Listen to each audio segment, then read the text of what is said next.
I repeat, I move to extend the period of contempt of Attorney Zulaika Lopez, Mr. Chair.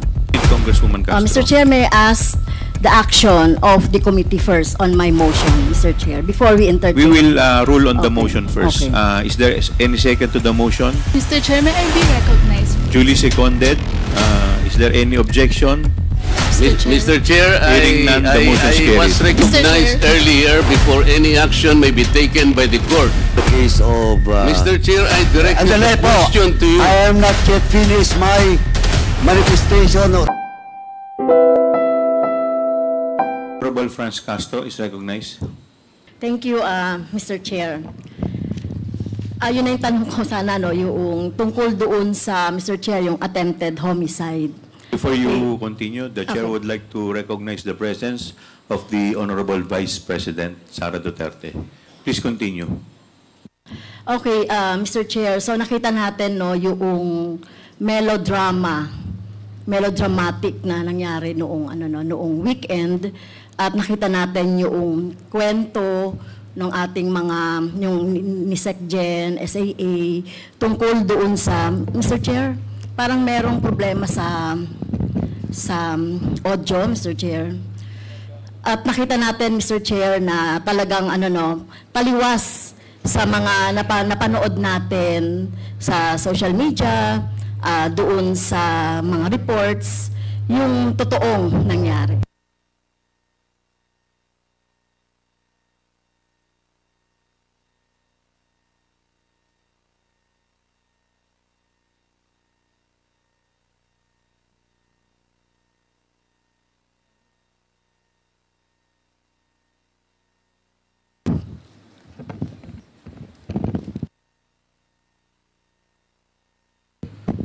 Hello? Okay. So, okay,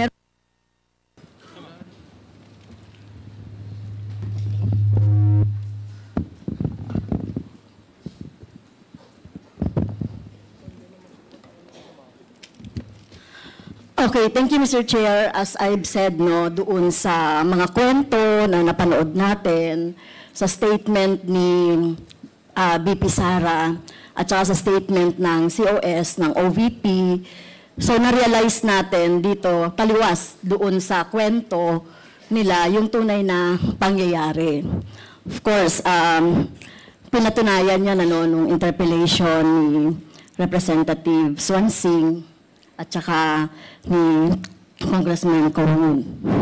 So, Mr. Chair, in our last session, so just to review, the committee passed my motion to hold Attorney Lopez in contempt under Section 11F of the Rules of Inquiries in Aid of Legislation for undue interference in our proceedings, and resolved to detain her for a period of 5 days instead of 10 days, or maximum of 10 days, as provided for in our Section 12 of the same rule.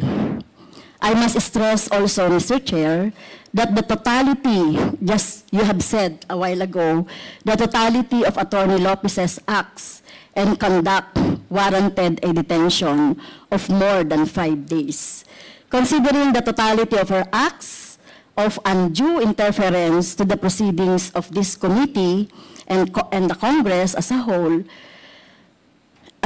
she not only admitted writing to the COA in order to suppress or prevent the release of documents, but worse, Mr. Chair, she continued to assert her position during our hearing, as well as in prior correspondences that she sent to his committee in refusing to attend our prior hearings. But by virtue of her conduct, the committee was deprived of invaluable information necessary to allow it to perform its role of crafting legislation for the improvement of the country's system of governance and transparency, Mr. Chair. In fact, she only attended when a threat of contempt citation loomed large should she fail to comply again with the subpoena duces tecum, Mr. Chair. Mr. Chair, in view of the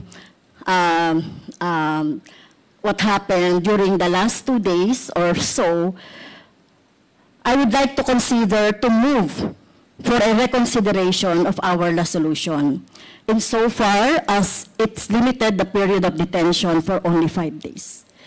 I move, Mr. Chair, that the period of detention of Attorney Lopez be 10 days instead of 5 days. So move, Mr. Chair. 10 days, so additional 5 days, tama po ba? Yes, Mr. Chair, kasi hindi na siya makaka-attend ngayon, ano.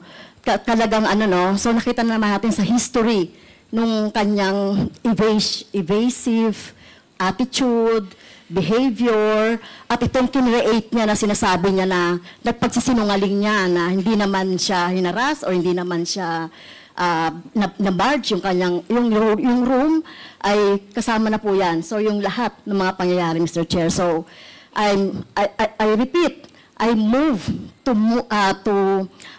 extend the period of contempt of Attorney Sulaika Lopez, Mr. Chair. Is there second to the motion? Mr. Chair, Congressman Marcoleta. thank you, Mr. Chair. Before an action may be taken by the committee, may I know how the totality of evidence was evaluated that merited the contempt order by the chair? Congresswoman Castro. Mr. Chair, I'd like to Mr. Chair, may I I'd like to answer? apprise the Yes, court, Congresswoman Mr. Chair, Castro. So, that in the case of so sino po ang in-acknowledge niyo, recognize, This is, Mr. Chair? this Congressman is a point of Marcoleta. information, Mr. Okay. Chair. This is Yes. something that has to do with the rights Congressman of the liberty Marcoleta. people. In the court,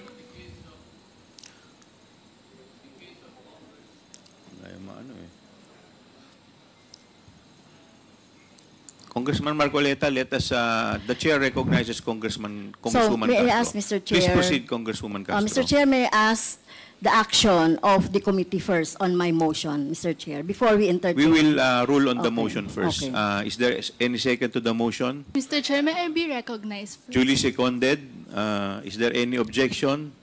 Mr. Chair, Hearing none, the motion is I was carried. recognized Mr. Chair. earlier before any action may be taken by the court, by the chair. Why is it that I am not allowed to speak?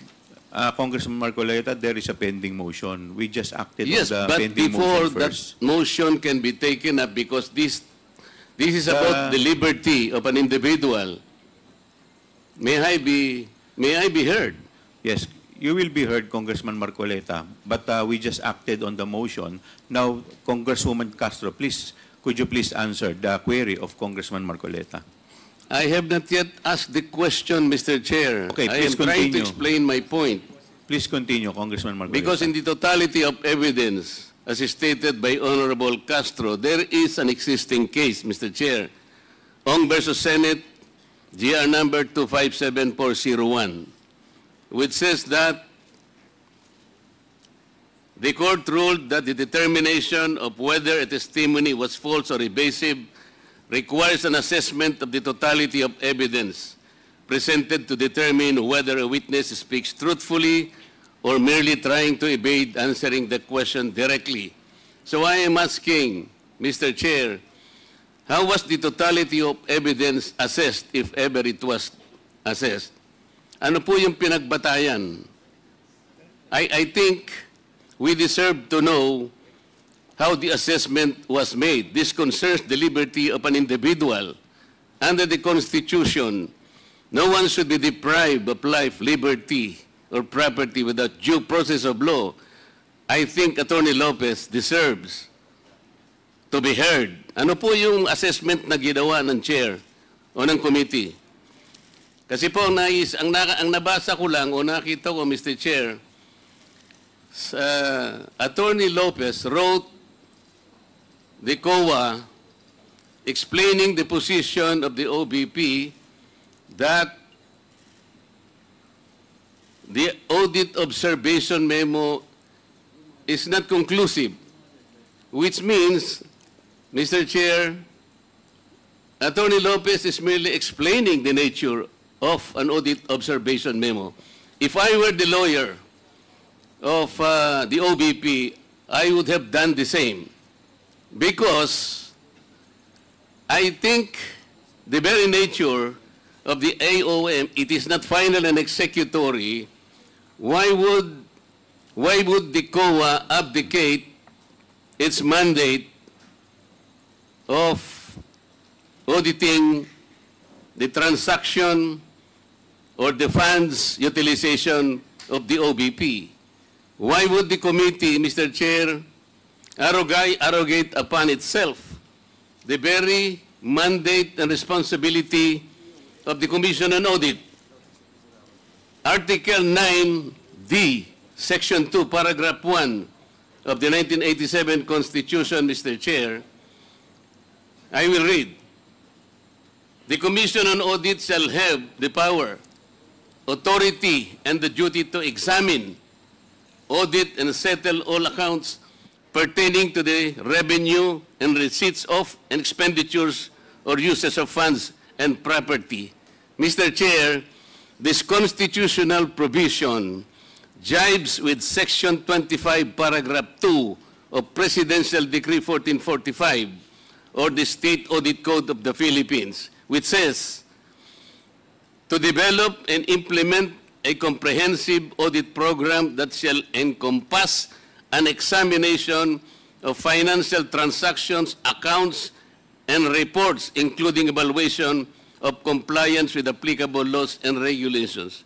Meaning to say, Mr. Chair, the mandate and authority to audit accounts on the expenses or expenditures of government is only the COA. I believe it is my respectful submission, Mr. Chair, that this committee usurped that particular mandate and that will now put the Commission on Audit positions in a compromise, Mr. Chair. How will you now assess the authority, the integrity, and the mandate? It is an independent constitutional body which mandate rests upon them.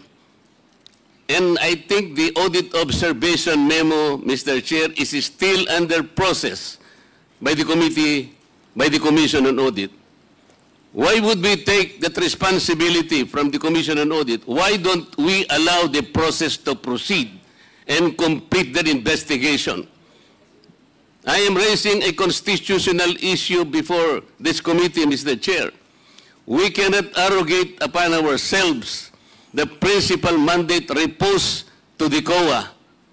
It is the Constitution itself which gave them that responsibility, that authority and mandate. Where in Article 7 of the Philippine Constitution, which is the grant of legislative power, can this committee arrogate upon itself that particular mandate? I would like that question to be answered, Mr. Chair. Thank you, Congressman Marcoleta.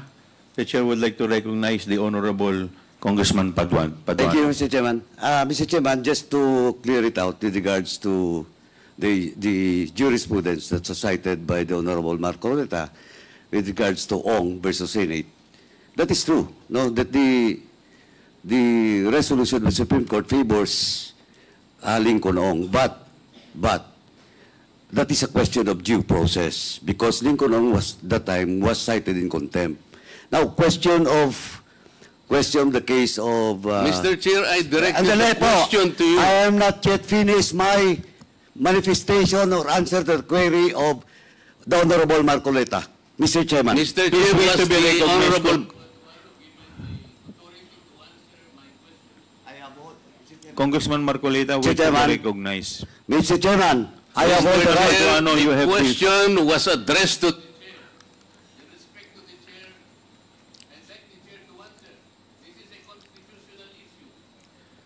Congressman Marcoleta, let me first recognize Congressman Paduano. Before you answer, before you recognize him, Congressman Marcoleta, you are out of order. I deserve, Mr. Chair, an answer. 1 minute suspension is declared by Chair.